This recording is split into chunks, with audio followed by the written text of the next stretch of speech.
There is something about Texas that teaches you where not to look. You back the truck up to the boat ramp without glancing at the reeds. You walk the caliche road to the mailbox in flip-flops, past the brush pile, past the culvert, and you do not think, not once, about what might be lying in the shade of it. That is not carelessness. It is a kind of treaty the whole state seems to have signed, that the wild things live somewhere else, in the documentaries, out in Big Bend, in the deep brush country where nobody goes, not here, not on this ranch road, not under this dock. But the animals never signed it. They are in the reeds. They are under the dock. And the people who live closest to them are usually the ones who have trained themselves hardest not to see them. Today we are counting down 11 predators that live in Texas in numbers most residents would refuse to believe. Ranked not by which one is deadliest on paper, but by how completely the people sharing ground with them have agreed to pretend they are not there. By the time we reach number 1, you may understand why the quietest animal on this list is the one nobody will admit they see every day. Number 11, the American alligator. We begin with the one Texas has most perfected the art of not seeing. There are an estimated 400,000 to 500,000 alligators in Texas, spread across roughly 120 counties from the Sabine River east across the coastal marshes toward the Rio Grande. And the gap between that number and the way people behave around water is the strangest thing in this whole state. Think about what 500,000 means. The retention pond behind the office park has one. The water hazard on the coastal golf course has one. The bayou behind the subdivision, the slow green river the airboats run, all of it is gator habitat. Because the gator lives in essentially every fresh and brackish waterway across the eastern third of the state. An adult male commonly passes 10 feet. The largest ever taken in Texas measured 14 feet and 4 inches. It is an ambush hunter of extraordinary patience, motionless at the waterline for hours, invisible in dark water, with a strike that closes in a fraction of a second. Texas has recorded a human death from one, and Texas has simply absorbed it. People jog past the pond gator the way city commuters step over a subway grate. The denial here is not that the alligator is absent. Everyone knows it is there. It is the daily load-bearing pretense that it does not matter. That the gator in the neighborhood lake is a fixture, a feature, almost a pet, right up until the morning it is not. Wildlife managers warn that the most dangerous alligators are the ones people have fed, the ones that have lost their fear. And habituation is something humans manufacture, one tossed marshmallow at a time, in the exact ponds where children play. The alligator opens this list because it is the purest version of everything this countdown is about. A true apex predator, 500,000 strong, living in the water beside us, made invisible not by stealth but by familiarity. We did not stop seeing it because it hid. We stopped seeing it because it never left, and looking would mean changing how we live. Number 10, the bull shark. At number 10 we have the one that breaks people. Everyone accepts that there are sharks off the Texas coast. That is the deal you make with the Gulf. What almost nobody lets themselves think about is that one particular shark does not stay in the Gulf. The bull shark swims up the rivers. It swims into the brown freshwater that runs 100 miles from any beach. The bull shark is broad and powerful, and the females reach around 11 feet and several hundred pounds. It carries a gift almost no other large shark has. It can regulate the salt in its body and move freely from salt water into fresh. Texas Parks and Wildlife notes bull sharks have been found many miles up the state's rivers, and a dead one turned up in the Trinity River some 40 miles inland near Liberty. The estuaries where the Trinity, the Sabine, and the Neches meet the sea have become nurseries, with the number of young sharks climbing sharply as the Gulf warms. This is the denial that costs the most to hold. The man wade fishing a coastal river at dusk, the family floating a tidal stretch on inner tubes, they are sharing that murky water with an animal perfectly built for it. One that followed the tide inland with no sign to mark the crossing. There is no fence. There is no line on the water. The fresh water is not a refuge from the shark. To the bull shark, it is simply more territory. Number 9, the mountain lion. At number 9 we have the real apex predator of the Texas wild, and it is so rarely seen that its rarity has curdled into a myth that it is gone. It is not gone. several thousand mountain lions, one recent figure put it near 5,600 though nobody truly knows, move through Texas right now, concentrated in the Trans-Pecos and Big Bend, with scattered reports across the South Texas brush and the hill country. A large male can weigh over 150 pounds and range across hundreds of square miles, hunting deer and feral hogs through the cedar and rimrock, tawny and silent and almost never seen. And here is the fact that sets Texas apart from every other state that has this animal. Texas is the only one that does not manage it. The mountain lion is classified as non-game. It can be killed year-round by nearly any method, with no season and no limit, and until very recently no requirement to even report it. The state that shares ground with thousands of them was, for decades, not counting them at all. Only in December of 2025 did Texas Parks and Wildlife finally publish a plan to research and monitor them. The denial here inverts. With most animals on this list, people insist a present predator is absent. With the lion, they have decided it is simply gone, a legend, a mascot, a thing of the old days, when in truth it is out there in the dark, moving through ranchland at the exact edge of a state growing faster than almost anywhere in the country. Number 8, the feral hog. At number 8 we have the animal Texas cannot get rid of and mostly refuses to reckon with. There are an estimated 2.5 to nearly 3 million feral hogs in Texas, roughly half of every wild hog in the United States, and they occupy every county in the state but one. Only El Paso on the far western tip has kept them out. A boar can push past 200 pounds, armored in gristle, tusks, and fast.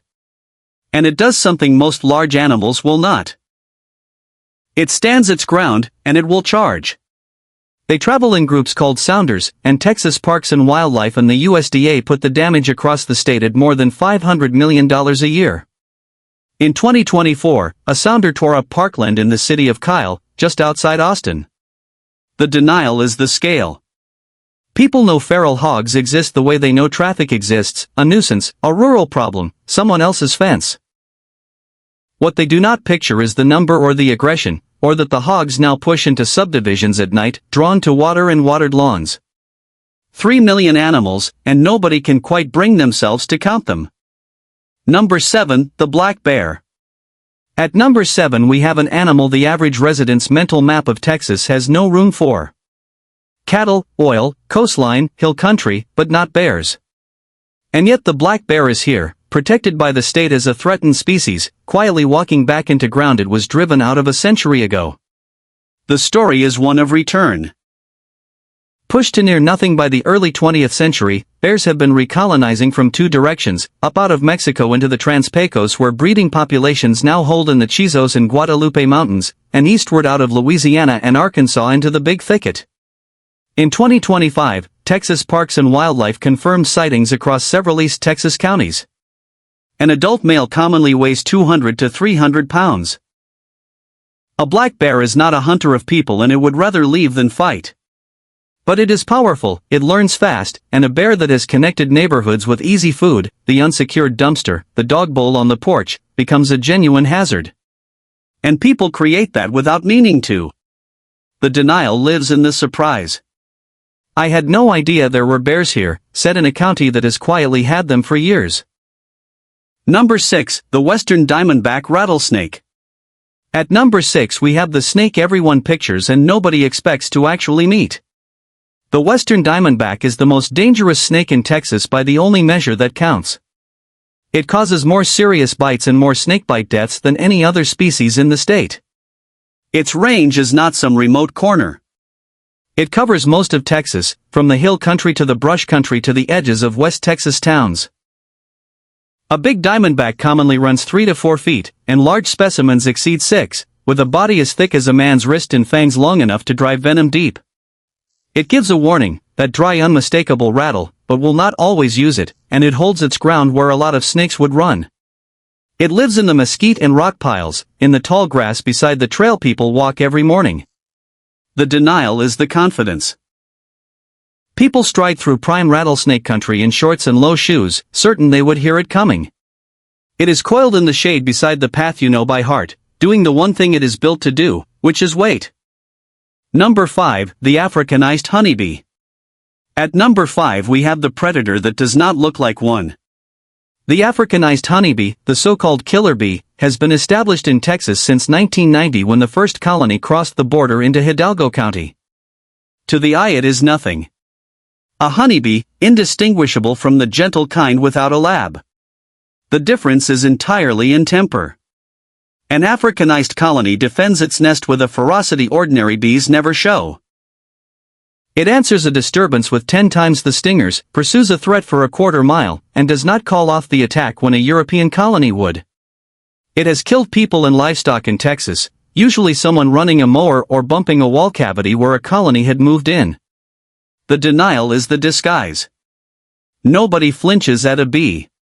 So the swarm in the water meter box, the colony in the hollow fence post, gets ignored until the moment it is not. The predator hiding inside the most familiar insect in the yard. Number 4, the cottonmouth.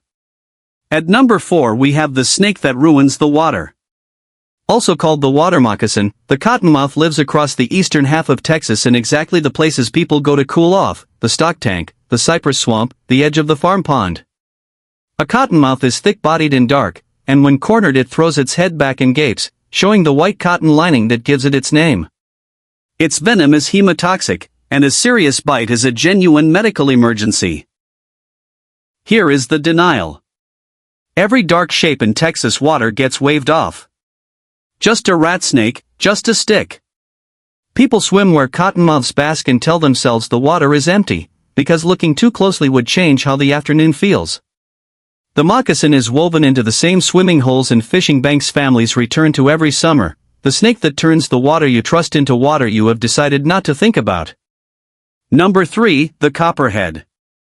At number 3 we have the animal people simply step over. The copperhead is responsible for more venomous bites than any other snake in the state, and almost none of them are fatal, which is exactly why it belongs here. A copperhead is a master of doing nothing. Its copper and hourglass pattern dissolves into dead leaves so completely that people stand a foot away and see only ground. It does not rattle. It does not flee. It trusts that you will not notice, and most of the time you do not. It lives in the leaf litter of East Texas woods and in suburban flower beds. The denial is in the arithmetic. People assure themselves there are no snakes around here as they garden bare-handed in prime copperhead cover. The bite, when it comes, lands on a hand or an ankle that reached into a place the eye had already cleared. The snake you have probably already stepped over this year. Number 2, the coyote. At number 2 we have a city that keeps expanding. What most Texans get wrong is not whether the coyote is here. Everyone knows the coyote is here. But where? It is confirmed in every one of the state's 254 counties, and it has walked straight into the middle of the cities. There are coyotes denning inside the Houston Loop, crossing parking lots in Dallas, working the greenbelts of Austin. An adult runs 20 to 35 pounds and eats almost anything, down to the outdoor cat or small dog left near the tree line after dark. Here is the denial. When a coyote crosses a lit parking lot, the mind reaches for stray dog, because that is the only file most people keep. It is easier to believe a pet got loose than to accept a wild canid has made the storm drains and ball fields its territory. The predator that moved into the city while everyone agreed it was still out in the country. Number 1, the bobcat. We end with a rumor that lives in all 254 counties of Texas. The bobcat is found in every corner of the state, piney woods, desert edges, the green belt behind a San Antonio subdivision, and almost nobody ever lays eyes on one. That is the whole design of a bobcat. An adult weighs 15 to 35 pounds. A house cat redrawn leaner and far more capable. It hunts along the exact seams where neighborhoods run out and the brush begins. The drainage easement, the dead-end lot, the golf course at first light. The denial here is nearly total. A resident reports a huge cat and decides it must have been someone's escaped pet, because the other answer, that a wild predator keeps a hunting circuit along their back fence, does not fit the story they tell about where they live. The most successful predators in Texas are the ones you have already decided are not real. And the bobcat is the perfect final note for this entire list, because it has been there the whole time, on the fence line at first light, watching the same yard you walked through this morning without once looking up. And so here is what this list is really about. Not fear. Fear is easy and it burns off by morning. It is about the agreement, the quiet one, that lets a state pour its subdivisions and boat ramps and backyard decks over a food chain that is still completely intact and entirely indifferent to the people moving through it. The bobcat is still on the fence line at first light. The bull shark is still riding the tide upriver. And somewhere out past a ranch road you have driven 100 times, a mountain lion the state never bothered to count is moving through the dark, alive in a place that mostly decided it was a legend. The water is the same water whether or not you are looking at it. The animals were here before the roads had names. And the surface of every pond and river and stock tank in Texas tells you almost nothing about what is holding still beneath it, waiting the way it has waited since long before there was anyone here to pretend otherwise. If this is the kind of thing that keeps your mind turning after dark, subscribe and drop your town in the comments. I want to know where in the world you are watching from right now.